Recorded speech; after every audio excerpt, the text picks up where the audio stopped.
Hello friends आज का video बहुत ज़्यादा इम्पॉर्टेंट है, खासकर सभी फीमेल्स के लिए। फ्रेंड्स आज इस वीडियो में मैं बात करने वाली हूँ कि ओरल इन्फेक्शन क्यों प्रेगनेंसी के दौरान बहुत ज़्यादा बढ़ जाते हैं, कौन कौन से कॉम्प्लिकेशंस हो सकते हैं ड्यूरिंग द प्रेगनेंसी, उन कॉम्प्लिकेशंस को हम कैसे अवॉइड कर सकते हैं और कैसे प्रिवेंट कर सकते हैं, और इन सब के अलावा एक ऐसा केस जो 8th मंथ प्रेग्नेंट फीमेल का है, उनको प्रेगनेंसी ट्यूमर हुआ था, उसके पीछे की सारी स्टोरी फ्रेंड्स आज इस वीडियो में हम जानने वाले हैं। वीडियो बहुत इंपॉर्टेंट है, लास्ट तक बने रहिएगा। चैनल को सब्सक्राइब नहीं किया है तो प्लीज कर लीजिएगा। Let me start. Hello friends, I am doctor Pratibha, oral implantologist, laser specialist and periodontist. Friends मैं एम्पीरियन डेंटल गुरुग्राम इंडिया की फाउंडर और हेल्थ सर्जन हूँ, और आज मैं आपको बताने वाली हूँ कि प्रेगनेंसी के दौरान कोई भी ओरल इन्फेक्शन इतना ज्यादा सीवियर एग्रेसिव कैसे हो जाता है और हम उसे कैसे प्रिवेंट कर सकते हैं। तो फ्रेंड्स एग्रेसिव होने का नेचर क्यों होता है, उसके पीछे रीजन है हार्मोन्स का। फ्रेंड्स प्रेगनेंसी के दौरान हार्मोन्स बहुत ज्यादा एलिवेटेड होते हैं, इन्फ्लेमेटरी मीडिएटर्स काफी ज्यादा इंक्रीज होते हैं, और मुंह में जो ओरल डिजीज होती हैं उनमें इन्फ्लेमेशन होता है।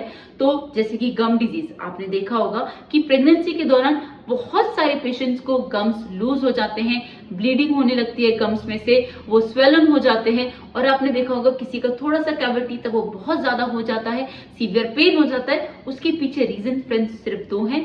पहला, हार्मोन्स बहुत ज्यादा एलिवेटेड होते हैं, तो जो इन्फ्लेमेशन होती है वो बहुत ज्यादा बढ़ जाती है। तो अगर थोड़ा सा इन्फेक्शन होगा तो वो इन्फेक्शन हार्मोन्स के एलिवेट होने की वजह से बहुत ज्यादा एग्रेसिव हो जाएगा।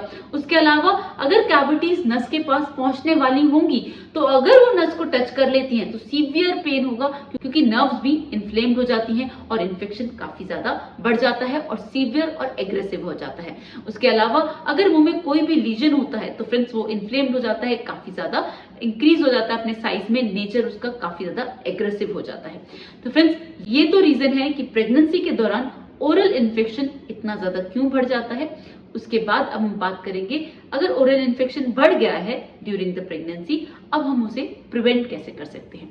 तो फ्रेंड्स सबसे पहले जो इम्पोर्टेंट बात है कि हम जब भी प्रेगनेंसी प्लान करें, ऑलराइट, उसके कंसीव होने से पहले फ्रेंड्स हमको हमारे ओरल सर्जन को अप्रोच करना चाहिए। Complete mouth oral health checkup कराना चाहिए।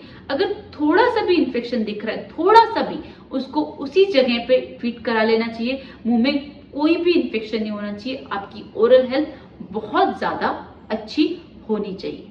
ऑलराइट, उसके बाद ऑल थ्रू द प्रेगनेंसी आपको अपनी ओरल हेल्थ का बहुत ज्यादा ध्यान रखना है। आई नो बहुत ज्यादा सिम्टम्स होते हैं ड्यूरिंग द प्रेगनेंसी कि कभी वॉमिटिंग बहुत ज्यादा लगती है, स्वेलिंग बहुत ज्यादा होती है, लेकिन फ्रेंड्स अगर आपने ओरल हेल्थ अच्छी नहीं रखी तो आपके मुंह से सारा इन्फेक्शन बच्चे को जाता है। ऑलराइट, तो मुंह को इन्फेक्शन फ्री होना बहुत जरूरी है फॉर द हेल्दी बेबी। अब हम वो कैसे कर सकते हैं फ्रेंड्स, जो 3 बातें हैं उसको आप अच्छे से गांठ बांध लीजिए। सबसे पहले दिन में 2 बार ब्रश करना ही करना है, रोज सुबह उठते ही और सोने से पहले। उसके बाद हम कुछ भी खाएं फ्रेंड्स, गुनगुने पानी में नमक डाल के कुल्ले करना बहुत ज्यादा जरूरी है, और खाना खाने के बाद नॉर्मल कुल्ला करना भी बहुत ज्यादा जरूरी है। यू नीड टू डू, जब भी कुछ खाएं तो एक बार स्क्विश कर लें, पानी से मुंह कुल्ला कर लें, और दिन में जब भी पॉसिबल हो तो गुनगुने पानी में नमक डाल के कुल्ले कर सकते हैं। ऑलराइट फ्रेंड्स, उसके अलावा फ्रेंड्स इंटरडेंटल क्लीनिंग, दांतों की बीच की सफाई, वो बहुत ज्यादा जरूरी है। वो हम प्रोक्सा ब्रश और डेंटल फ्लॉस के थ्रू कर सकते हैं। तो फ्रेंड्स 3 चीजें हो गई। पहली, दिन में 2 बार ब्रश करना बहुत ज्यादा जरूरी है।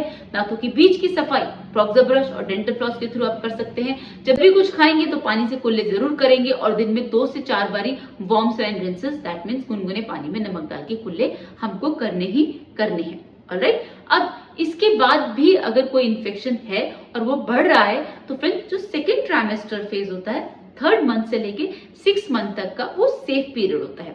हम उसमें कोई भी ट्रीटमेंट करवा सकते हैं, और अगर ऐसा लगता है कि आपको पेन कंट्रोल हो गया है, ज्यादा इमरजेंसी नहीं है अभी, तो आप उसको अच्छे से इन्फेक्शन को रिमूव करा के बाकी ट्रीटमेंट प्रेगनेंसी के बाद, डिलीवरी के बाद भी, 3-4 महीने के बाद भी करा सकते हैं। बट इम्पॉर्टेंट ये है कि आपके मुंह में कोई भी इन्फेक्शन नहीं होना चाहिए।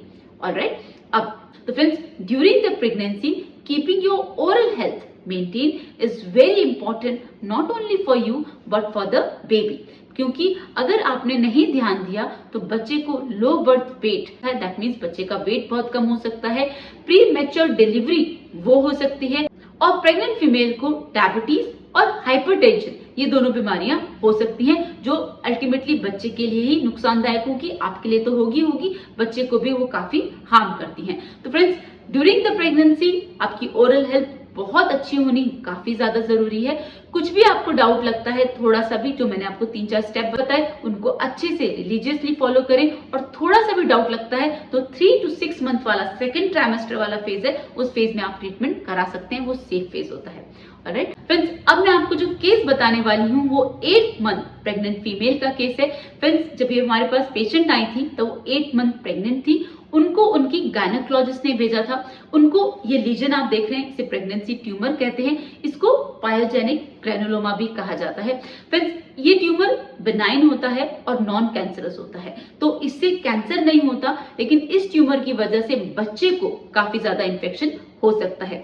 फ्रेंड्स, पेशेंट ने अपनी हिस्ट्री में बताया कि फर्स्ट 3 मंथ्स में ये बहुत छोटा सा लीजन था, लेकिन धीरे धीरे इसका साइज बहुत ज्यादा बढ़ गया, और उनकी गायनेकोलॉजिस्ट का कहना था कि अगर इसको एक्सरसाइज नहीं किया तो पेशेंट को काफी ज्यादा कॉम्प्लिकेशन हो सकते हैं, बच्चे को लो बर्थ वेट बेबी हो सकता है, और हमें प्री मैच्योर डिलीवरी भी करनी पड़ सकती है, तो इसको एक्सरसाइज करना जरूरी है। तो फ्रेंड्स, ये तो हो गई प्रोफेशनल बात, इसके पीछे एक पर्सनल बात भी है, वो ये कि जो उनकी गायनेकोलॉजिस्ट को पता था और उन्होंने फिर मुझे बताया। फ्रेंड्स, पेशेंट एक मुस्लिम पेशेंट थी, उनकी ऑलरेडी 3 बेटियां थी, और जिस बच्चे से वो प्रेग्नेंट थी फ्रेंड्स, वो मेल चाइल्ड था, उनको बेटा था, और बेटे का होना उनके लिए बहुत ज्यादा इम्पोर्टेंट था उनके फैमिली इश्यूज की वजह से, तो उनकी हेल्दी डिलीवरी होनी बहुत ज्यादा इम्पोर्टेंट थी, बच्चे का हेल्दी होना बहुत ज्यादा जरूरी था, इसलिए हमने कोई भी रिस्क नहीं लिया। 8 मंथ उनकी प्रेगनेंसी में एक्सरसाइज किया लीजन को, आप देख सकते हैं, पोस्ट ट्रीटमेंट बिल्कुल उनको कोई दिक्कत नहीं हुई, वो लीजन कभी भी नहीं हुआ, एंड मोस्ट जब बच्चा हो गया 3 मंथ डिलीवरी, वो आई मेरे पास, उन्होंने बच्चे को दिखाया, बच्चा बहुत ही प्यारा, बहुत ही हेल्दी था, वो बहुत अच्छी थी, she was grateful for the treatment. Friend, ज्यादा इंपॉर्टेंट ये था कि वो खुश थी, बच्चा अच्छा था, और एक सक्सेसफुल ट्रीटमेंट की वजह से उनको इतनी सारी खुशियां मिल सकी।